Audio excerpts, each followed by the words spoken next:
The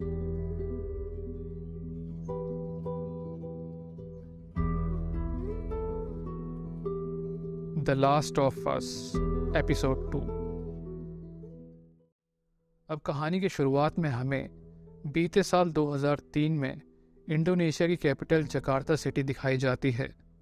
यहाँ हम एक लेडी इबू रत्ना को देखते हैं जो कि एक लोकल रेस्टोरेंट में खाना खा रही होती है कि तभी अचानक दो पुलिस ऑफिसर उसे ढूंढते हुए वहाँ आ जाते हैं और उसे अपने साथ चलने के लिए कहते हैं।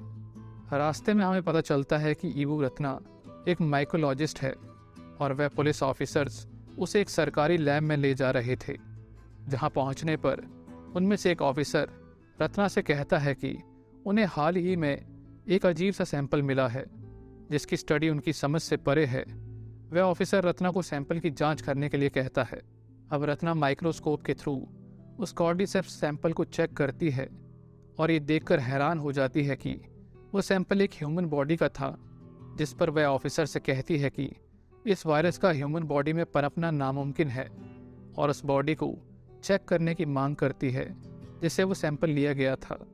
अब वो अपनी जांच के दौरान पाती है कि उस बॉडी के पैर पर किसी के काटने के निशान थे।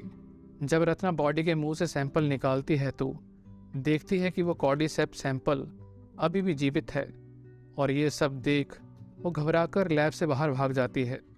अब पुलिस वालों से उसे पता चलता है कि ये बॉडी एक आटे के कारखाने से लाई गई है जहां से लगभग 14 लोग अभी भी लापता हैं। ऑफिसर बताता है कि उन्हें और 4 लोग मिले थे जिन्हें वे पहले ही मार चुके हैं।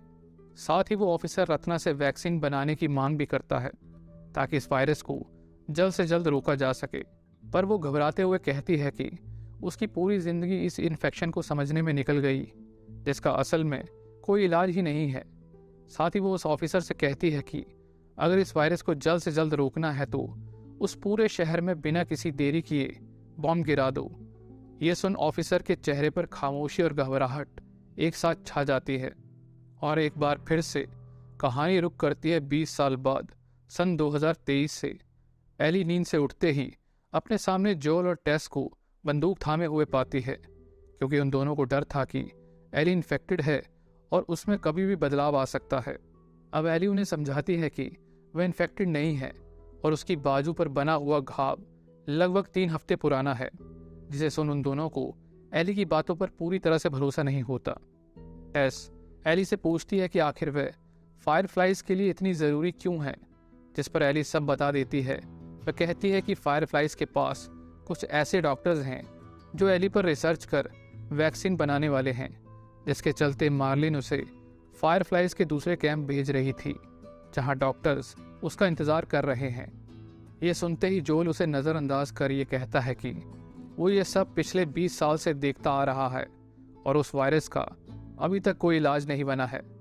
जोल टेस से कहता है कि उन्हें वापस लौट जाना चाहिए क्योंकि एली की बातों पर उसे बिल्कुल भी भरोसा नहीं है, पर टेस उसे सफ़र को जारी रखने के लिए कहती है क्योंकि उन दोनों को टॉमी को ढूंढने के लिए एक गाड़ी की ज़रूरत थी जो कि सिर्फ उन्हें एली को दूसरे कैंप में ले जाने के बाद ही मिल सकती है। सफ़र को जारी रखते हुए वे तीनों अगले शहर पहुंच जाते हैं जो कि पूरी तरह से बर्बाद हो चुका था। अब चूंकि ये सब कुछ एली के लिए बिल्कुल नया था, इसलिए टेस उसे बताती है कि उस शहर पर बहुत साल पहले बॉम्ब गिराया गया था क्योंकि वायरस को रोकने का महज वही एक रास्ता उस समय की मौजूदा सरकार के पास था। कुछ और आगे जाने पर वे तीनों देखते हैं कि एक इमारत के गिरने से आगे का रास्ता पूरी तरह से बंद था, जिसके चलते अब उन तीनों को अपना रास्ता बदलना पड़ता है। हालांकि उनके पास एक शॉर्टकट रास्ता था जो कि बेहद खतरनाक था, मगर एली के साथ होने के कारण अब वो तीनों कम जोखिम वाला एक लंबा रास्ता चुनते हैं। बातों के दौरान एली अपनी बीते दिनों के किस्से बताते हुए उन दोनों से कहती है कि वो एक अनाथ है और काफ़ी दिन पहले वह चुपके से बाहर की दुनिया देखने आई थी। तभी एक खाली मॉल में एक इन्फेक्टेड शख्स से उसका सामना हुआ था, जिस कारण उस शख्स ने उसकी बाजू पर काट लिया था और इसी दौरान उसकी मार्लिन से मुलाकात हुई थी जिसने उसे अगवा कर अपने कैंप में रखा था। बातों के दौरान सफ़र कट ही रहा होता है कि उन तीनों को शहर के दूसरी ओर से क्लिकर्स की आवाज़ सुनाई देती है, जिसे सुन टेस अब एली को बताती है कि आगे का सफ़र उन्हें खामोशी से काटना होगा क्योंकि क्लिकर्स सिर्फ आवाज़ सुनकर ही अपना शिकार करते हैं। अब वह तीनों एक होटल में पहुंचते हैं जहां काफ़ी समय से पानी भर गया था, जिसे देख एली घबराते हुए उन दोनों को बताती है कि उसे तैरना बिल्कुल नहीं आता है। लेकिन जोल उसे एक ताना देते हुए कहता है कि उसने अपनी पूरी जिंदगी में किसी इंसान को घुटनों तक पानी में मरते हुए नहीं देखा है। जिसके बाद हम पहली बार एली को उस पानी के अंदर जाते हुए अपना एक और डर मिटाते हुए देखते हैं, और इस तरह वो तीनों होटल की छत के ऊपर पहुंचते हैं, जहां एक बार फिर से उन्हें निराशा ही हाथ लगती है जब वे सैकड़ों की तादाद में इन्फेक्टेड्स को अपने सामने पाते हैं। एली के पूछने पर टेस बताती है कि ये सब इन्फेक्टेड आपस में एक नेटवर्क की तरह जुड़े हुए होते हैं। जैसे कि एक पेड़ की जड़ें ज़मीन में फैली हुई होती हैं, वैसे इनके शरीर में मौजूद कॉर्डिसेप्स की जड़ें भी एक नेटवर्क की तरह होती हैं जो ज़मीन और दीवारों पर फैली होती हैं, जिसकी वजह से ये सभी इन्फेक्टेड अपने शिकार को मीलों दूर से सुन और महसूस कर सकते हैं। अब तीनों उस इन्फेक्टेड की भीड़ को अवॉइड करते हुए दूसरे रास्ते की ओर अपना रुख करते हैं, जो कि म्यूजियम से होकर जाता था, जहां पर जोल देखता है कि म्यूजियम के अंदर से कॉर्डिसेप्स की जड़ें बाहर की तरफ फैली हुई थीं। जांच करने पर वह पाता है कि वे सूखी हुई हैं। इसका मतलब जिस इन्फेक्टेड के अंदर से वे जड़ें निकली हैं वो मर चुका होगा। खैर, अब तीनों सावधानी से म्यूजियम के अंदर दाखिल होते हैं और उनकी नज़र एक लाश पर जाती है जिसकी हाल ही में मौत हुई थी। अब उसके जख्म इतने ताज़ा और अजीब थे कि उन्हें कुछ आशंका होती है, क्योंकि इन्फेक्टेड कभी भी अपने शिकार पर उस तरह का घाव नहीं बनाते हैं। टेस सबको हौसला देते हुए कहती है कि शायद उस आदमी पर म्यूजियम के बाहर हमला हुआ हो और अपनी जान बचाने के लिए वो अंदर आकर छुप गया हो। ज़्यादा देर न करते हुए वे तीनों ऊपर की ओर जाने लगते हैं, और जैसे ही कमरे में दाखिल होते हैं कि तभी अचानक उनका सामना क्लिकर से होता है, जो उनकी कदमों की आहट सुनकर उन तीनों पर हमला कर देते हैं। लेकिन काफ़ी जद्दोजहद के बाद वो तीनों उन्हें मार गिराने में सफल हो जाते हैं।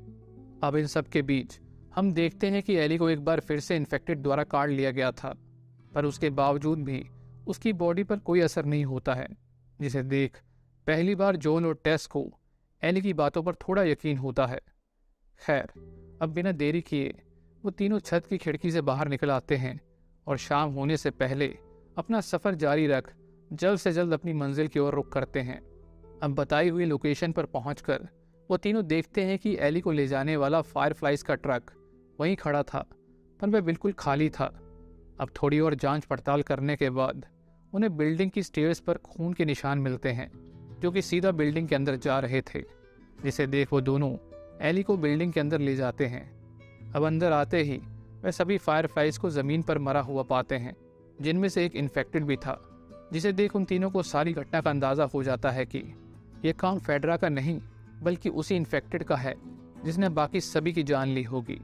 खैर, अब हम देखते हैं कि टेस हड़बड़ी में उनके द्वारा छोड़ा गया कोई मैप या रेडियो ढूंढना शुरू कर देती है, जिसे देख जोल हताश होते हुए उसे कहता है कि अब सब खत्म हो चुका है, अब उन्हें वापस लौट जाना चाहिए। पर टेस जोल से जिद करती है कि उन्हें एली को किसी भी तरह बताए गए डॉक्टर्स तक लेकर ही जाना होगा, क्योंकि वो कहीं ना कहीं एली की वैक्सीन बनाने वाली बात को सच मानती थी। अब उसकी ऐसी हड़बड़ाहट को देख एली समझ जाती है कि म्यूजियम में क्लिकर्स के हमले के दौरान टेस भी इन्फेक्ट हो चुकी है। जोल के कहने पर टेस खामोशी से अपना निशान दिखाती है, जो वक्त के साथ साथ और बढ़ रहा था। ये देख जोल को एक झटका सा लगता है, क्योंकि टॉमी के बाद एक वही थी जिस पर वो पूरी तरह से ट्रस्ट करता था। अब टेस जोल को एली का निशान दिखाती है, जो कि लगभग ठीक हो चुका था, जिसे देख उसे फाइनली टेस की बातों पर यकीन हो जाता है और वह समझ जाता है कि एली सच में उस वायरस से इम्यून है। टेस जोल से जिद करती है कि इस हालत में उसका सफ़र करना नामुमकिन है, इसलिए जोल फौरन एली को लेकर बिल और फ्रैंक के पास जाए और उन दोनों की मदद से फायरफ्लाइज के दूसरे कैंप की ओर निकल जाएं। अब ये बिल और फ्रैंक वही दो लोग हैं जो जोल को 60s और 70s के गाने रेडियो पर सुनाकर नया काम देते थे। खैर, जैसे ही टेस अपनी बात ख़त्म करती है कि तभी अचानक एक इन्फेक्टेड होश में आ जाता है, और इससे पहले कि वो कुछ समझ पाते जोल उस पर गोली चला देता है, और हम देखते हैं कि वहाँ मौजूद कॉर्डिसेप्स की जड़ें इस बात का सिग्नल मीलों दूर दूसरे इन्फेक्टेड तक पहुँचा देती हैं। अब ये इन्फेक्टेड इतने तेज़ होते हैं कि लगभग 1 मिनट में ही उन तीनों के पास आ जाएंगे। ये देख टेस जोल को फौरन वहाँ से निकलने की सलाह देती है और खुद पीछे रहकर उन्हें रोकने का प्लान बनाती है। जोल टेस से आखिरी विदा लेता है और एली को बाहर ले जाता है। वहीं दूसरी ओर टेस जमीन पर फ्यूल और बॉम्ब गिराकर हाथ में लाइटर लिए इन्फेक्टेड लोगों का इंतजार करती है और हम देखते हैं कि अगले ही पल सभी इन्फेक्टेड लोग टेस के सामने होते हैं। अब टेस लाइटर जलाने की बहुत कोशिश करती है पर उसका लाइटर नहीं जलता, लेकिन उसके लाइटर की आवाज़ सुनकर एक इन्फेक्टेड टेस को घूरते हुए उसके पास आ जाता है और उसे चूमते हुए धीरे धीरे उसकी बॉडी के अंदर अपना वायरस ट्रांसफ़र करने लग जाता है। लेकिन इसी बीच